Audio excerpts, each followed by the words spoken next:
So I'm going to use, as we always do in this class, ideal gases to establish our first example. And then, like I would spend a lot more time establishing other examples based off this, but I'm just going to show you this ideal gas equilibrium example um, because of time.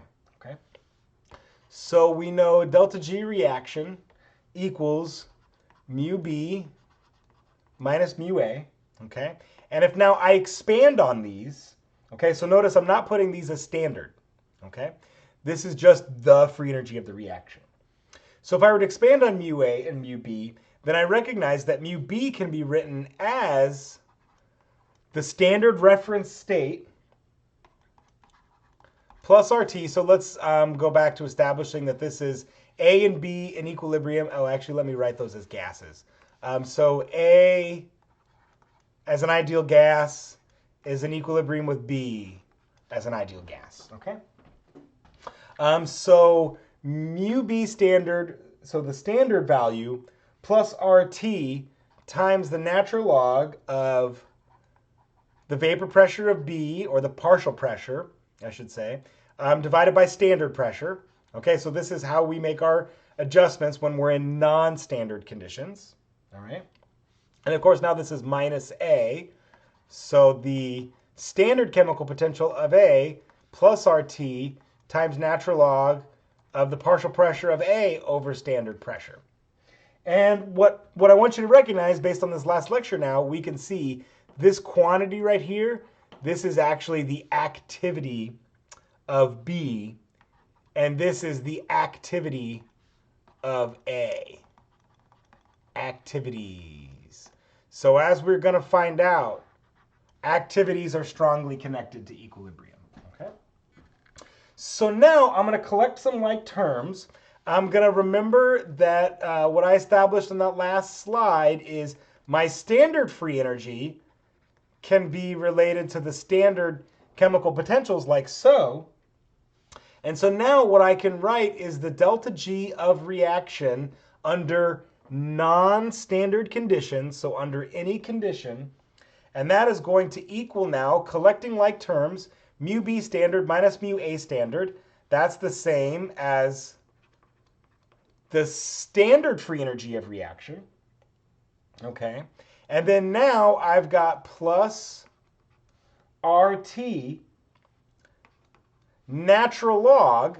And so technically what all of this makes here, I'm going to put this in brackets. I have now, this will be PB over P standard divided by PA over P standard. So the ratio of activities, okay?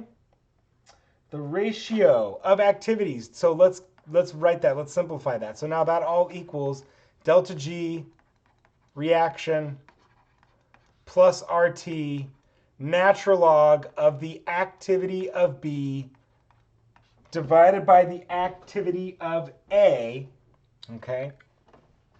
And so if we now look at this, we're poised to say here, to start adding some familiarity to this, I'm going to simplify this reaction or this expression even further and say that's RT times the natural log of the quantity Q, where Q is my reaction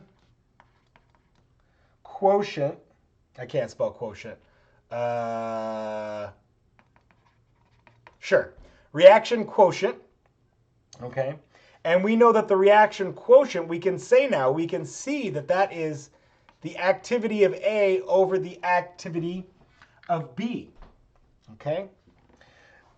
From your Gen Chem days, we established that Q, the reaction quotient, is actually the partial pressure of B over the partial pressure of A. And if now you inspect this ratio, right, P naught, that value right there, that's just standard pressure. That's just 1 bar, okay? So as you can see, if I ratio the partial pressures or if I ratio the activities, it's the same thing, all right? And so now the big rub here, this is for initial conditions, okay? So what happens at equilibrium? Well, what happens at equilibrium, delta G is 0, all right? And notice here it's not standard delta G, it's just the delta G. So that means now when I make this 0, all of this equals delta free energy of reaction plus RT, and now that becomes natural log of K. All right? And so K is still a ratio of activities, but now those are the ratio of activities at equilibrium.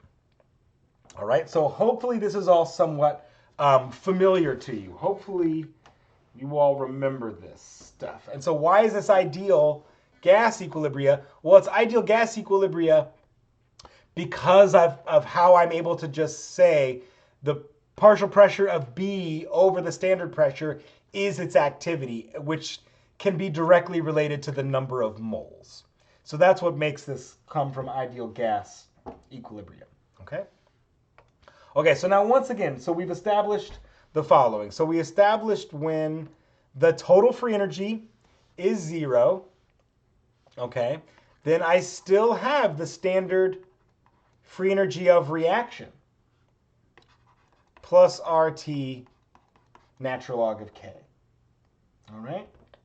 And so if I rearrange here and do some algebra, so subtract delta G over, divide by RT, take the E of both sides, so I'm just going to write that result directly, then we get that the equilibrium constant K is the exponential of negative delta G standard of reaction divided by RT.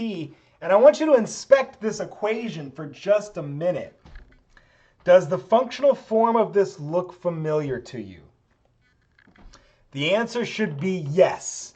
This looks like our Boltzmann distribution, right? It's some exponential of, an energy. In this case, it's free energy, but it's still energy divided by RT. Awesome. I told you guys we would see this partition, function everywhere in chemistry. And here we see it with the equilibrium constant, okay? So now what's going on with this free energy right here that we set equal to 0, okay? So that's really this term right here, okay, or this Y scale. And so what do I have going on here? Well, without mixing, this line really gives us the standard free energy of reaction. So in other words, at this point right here, that's the free energy initial.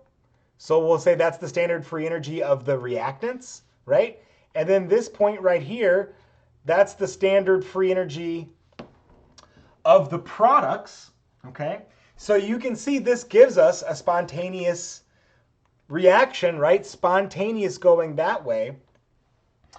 So let me write that, right? So we recall that standard free energy of the reaction is just the sum of the final free energy. So we know that that's the free energy of the products minus the sum of the initial free energy. So that's the free energy of the reactants.